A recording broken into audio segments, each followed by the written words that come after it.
Welcome to Keith Knight Don't Tread on Anyone in the Libertarian Institute. This is my most recent article at the Institute titled Justifying Evil. So often, critics of the regime are called conspiracy theorists. Those same people calling us conspiracy theorists also tell us that every foreign politician is a dictator of unsound mind who can't be reasoned with. Kaiser Wilhelm, Adolf Hitler, Ho Chi Minh, the Taliban, Saddam Hussein, David Koresh, Bashar al Assad, Osama bin Laden, Muammar Gaddafi, Vladimir Putin, Xi Jinping, etc. The formula is nearly always enemy X has a plot to take over the world. Only a mass murder campaign of conscripts and civilians can save us. Consider the destruction of Japan in the Second World War. The firebombing of Tokyo, otherwise known as Operation Meeting House, took place on March 9th and 10th of 1945 at the direction of U.S. Air Force General Curtis LeMay. Roughly 100,000 human beings were slaughtered, and another million were left homeless. In Hiroshima, on August 6, 1945, a single bomb weighing 9,700 pounds killed approximately 70,000 human beings. Dwight D. Eisenhower, first Supreme Allied Commander of Europe and the 34th President of the United States, commented on the bombing of Hiroshima in his 1963 book, Mandate for Change, 1953 to 1956, the White House years. Eisenhower says, in 1945, Secretary of War Stimson, visiting my headquarters in Germany, informed me that our government was preparing to drop an atomic bomb on Japan. I was one of those who felt that there were a number of cogent reasons to question the wisdom of such an act. During this recitation of the relevant facts, I had been conscious of a feeling of depression, and so I voiced to him my grave misgivings. First, on the basis of my belief that Japan was already defeated and that dropping the bomb was completely unnecessary, and secondly, because I thought that our country should avoid shocking world opinion by the use of a weapon whose employment was, I thought, no longer mandatory as a measure to save American lives. It was my belief that Japan was, at that very moment, seeking some way to surrender with a minimum loss of face. 3 days later, in Nagasaki, 40,000 human beings were murdered with a single bomb and 60,000 more injured. Charles de Gaulle, then chairman of the Provisional Government of the French Republic, wrote on page 926 of his 1954 book, The Complete War Memoirs of Charles de Gaulle. On August 6th and 10th, the atomic bombs were dropped on Hiroshima and Nagasaki. As a matter of fact, the Japanese had given indications before the cataclysm that they were prepared to make peace negotiations. But it was unconditional surrender, the Americans demanded. Certainly, they were following the success of the experiments conducted in New Mexico that they would obtain it. At the time of the bombings, Robert S. McNamara was lieutenant colonel in the U.S. Army Air Corps. He later gave a documentary interview titled The Fog of War, 11 Lessons from Life of Robert McNamara. Commenting on the war in the East, McNamara says, proportionality should be a guideline in war. Killing 50% to 90% of the people of 67 Japanese cities and then bombing them with 2 nuclear bombs is not proportional, in the minds of some people, to the objectives we were trying to achieve. Domestically, under Executive Order 9066, President Franklin Roosevelt used the Pearl Harbor myth to kidnap roughly 120,000 people of Japanese descent, including 80,000 American citizens. People who would apologize for accidentally stepping on your foot will explicitly defend or condone the mass murder of innocent people because they attacked us first at Pearl Harbor, as if the people killed in the fire bombings were the same people involved in the high-level secret meetings planning the Pearl Harbor attack. This is equally as ridiculous as blaming all Americans for the actions of President Donald Trump or Joseph Biden. Most citizens of all countries are rationally ignorant regarding political matters. The high opportunity cost of informing yourself on issues is not worth the microscopic, unforeseeable effect your one vote can have on the bigger picture. And We want to not just blame, but murder people in other countries for the actions of their emperors and conscripted soldiers. According to the U.S. War Department's 1944 Handbook on Japanese Military Forces, quote, in peacetime, all male Japanese subjects between 17 and 40 are subject to service in the armed forces. Second section titled The Pearl Harbor Myth. After Roosevelt spent 40.1% of America's gross domestic product with his 1933 New Deal recovery program in hopes of ending the Great Depression, the country experienced a double dip recession in 1937 with unemployment hitting 20%. And with failed domestic policies, politicians look for foreign distractions. The plan to provoke an incident at Pearl Harbor was not widely known until January 2nd, 1972, when the New York Times summarized the then recently released British War Cabinet papers covering the period of January 1941 to July of 1945. The article titled War Entry Plans Laid to Roosevelt Claims. President Franklin D. Roosevelt told Prime Minister Winston Churchill in August of 1941 that he was looking for an incident to justify opening hostilities against Nazi Germany. The minutes, quoting Churchill, indirectly said, he, Roosevelt, obviously was determined that they should come in. If he were to put the issue of peace and war to the Congress, they would debate it for months, the cabinet minutes added. The president had said he would wage war but not declare it, and that he would become more and more provocative. If the Germans did not like it, they could attack American forces. The president's orders to these U.S. Navy escorts were to attack any German U-boat which showed itself, even if it were 200 or 3 miles away from the convoy. Everything was to be done to force an incident. The president had taken this very well and made it clear that he would look for an incident which would justify him in opening hostilities, Churchill told the War Cabinet, according to the minutes of the meeting.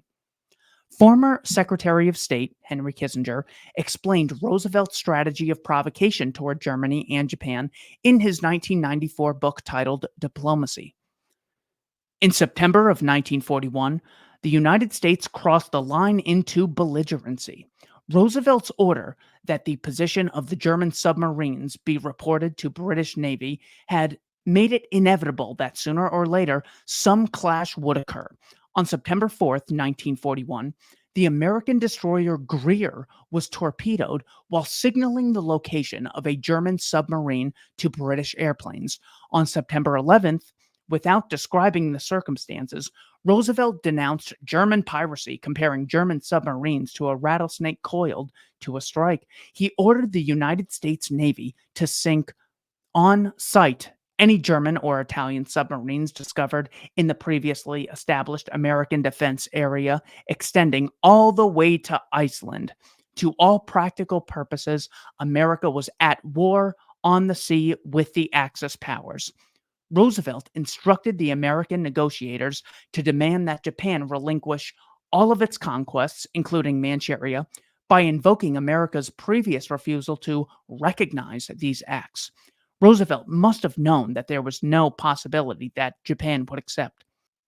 Roosevelt had achieved his goal patiently and inexorably, educating his people one step at a time about the necessities before them. His audiences filtered his words through their own perceptions and did not always understand that his ultimate destination was war, though they could not have doubted that it was confrontation.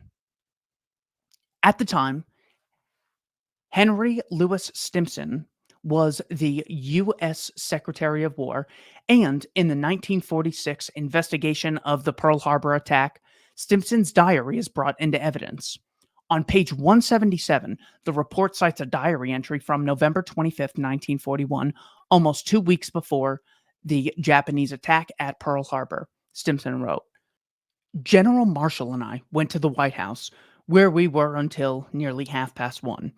At the meeting were Secretary of State Cordell Hull, Secretary of the Navy Frank Knox, Chief of Staff of the Army George C. Marshall, Chief of Naval Operations Harold Ransfeld Stark, and myself. The president brought up the event that we were likely to be attacked perhaps as soon as next Monday, for the Japanese are notorious for making an attack without warning. And the question was what we should do. The question was how we should maneuver them into the position of firing the first shot without allowing too much danger to ourselves.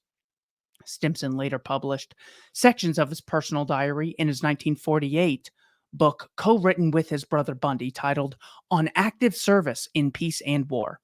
On page 393, Stimson cites his own diary entry from December 7th, 1941, the very day Japan attacked American troops stationed at Pearl Harbor.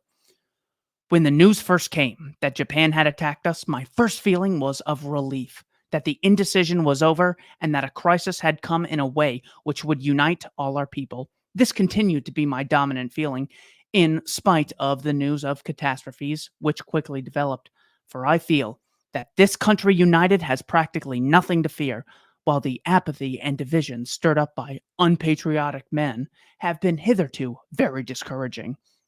On October 7th, 1940, a memorandum was written by Captain Arthur McCullum, chief of the Far Eastern Section of Naval Intelligence. McCullum, whose name is mentioned 55 times in the previously cited official Pearl Harbor investigation of 1946, titled his memo Estimate of the Situation in the Pacific and Recommendations for Actions by the United States. The memo was popularized by Robert B. Stinnett in his 1999 book, Day of Deceit. Page 4 of the memorandum records McCullum's 9th and 10th section. 9. It is not believed that in the present state of political opinion, the United States government is capable of declaring war against Japan without more ado, and it is barely possible that vigorous action on our part might lead the Japanese to modify their attitude. Therefore, the following course of action is suggested. A. Make an arrangement with Britain for the use of British bases in the Pacific, particularly Singapore. B. Make an arrangement with Holland for the use of base facilities and acquisition of supplies in the Dutch East Indies. C. Give all possible aid to the Chinese government of Chiang Kai-shek. D. Send a division of long-range heavy cruisers to the Orient, Philippines, or Singapore. E. Send 2 divisions of submarines to the Orient. F. Keep the main strength of the U.S. fleet now in the Pacific in the vicinity of the Hawaiian Islands. G.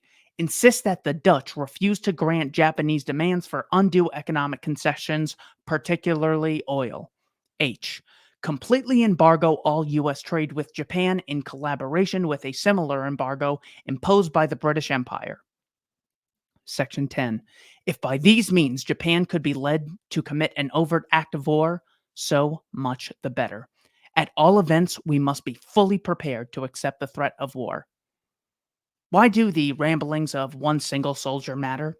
Because the main recommendations from the memo were embraced and enacted by the U.S. government, which, as McCullum predicted, led Japan to commit an overt act of war. Section C was enacted, aiding Chiang's regime as part of an extension to America's Lend-Lease program, which also aided the British and Soviet governments before the U.S. official entrance into the war. Moreover, Section D was enacted.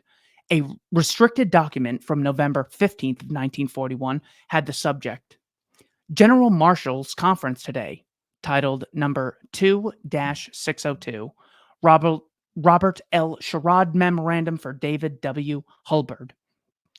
General George C. Marshall at the time was Chief of Staff of the United States Army.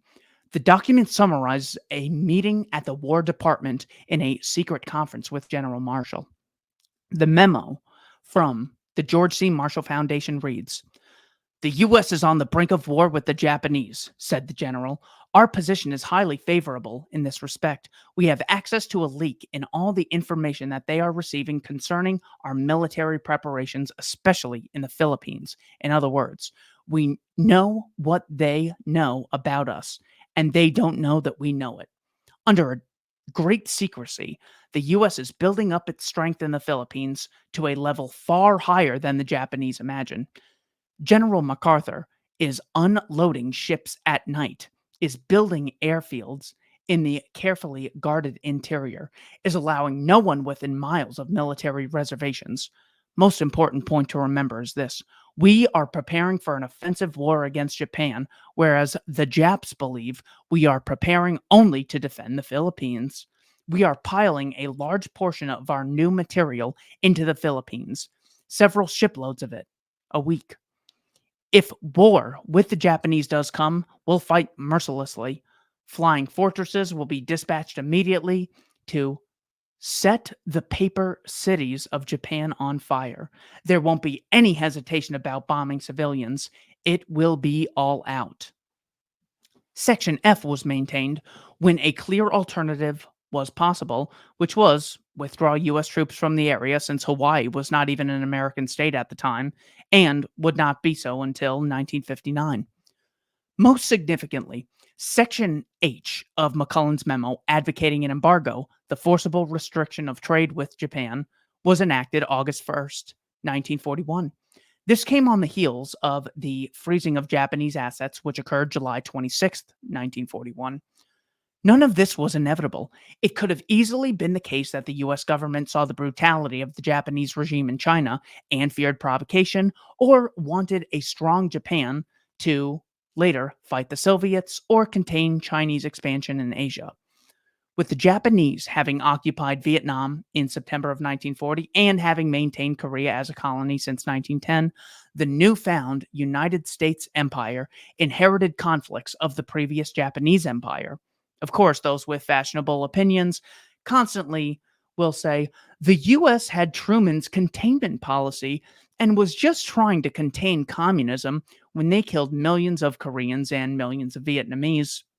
This assumes the US empire had a reasonable fear of communism thousands of miles away from Vietnam and Korea, while Japan had no reason to fear them, even though Japan is far closer to these areas.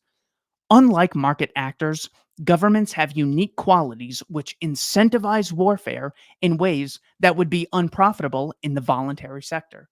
States have unique access to central bank money creation, taxation, conscription, compulsory education, and a legal double standard which allows them to commit murder under the guise of foreign policy. We should expect states to continue to agitate for wars. We must see war for what it is: mass murder campaigns based on lies, funded by theft. The national security elites in every country since the beginning of time must lie and sensationalize potential foreign threats in order to get their domestic populations to surrender their freedoms and bear the high cost of dying and getting their limbs blown off. May we all have the humility of Tucker Carlson in reflecting on the atrocities of Hiroshima and Nagasaki. Well, I love, by the way, that people on my side, I'll just admit it, on the right, have spent the last 80 years defending dropping nuclear weapons on civilians. Like, are you joking? Right. That's just like prima facie evil. Yeah. If you can't, if we hadn't done that, then this, that, the other thing, that was actually a great savings. Like, no, it's wrong to drop nuclear weapons on people. And if you find yourself arguing that it's a good thing to drop nuclear weapons on people, then you are evil. Like, it's not a tough one, right? It's not a hard call for you. It's not a hard call for me. Thank you for watching Keith and I Don't Tread on Anyone and the Libertarian Institute.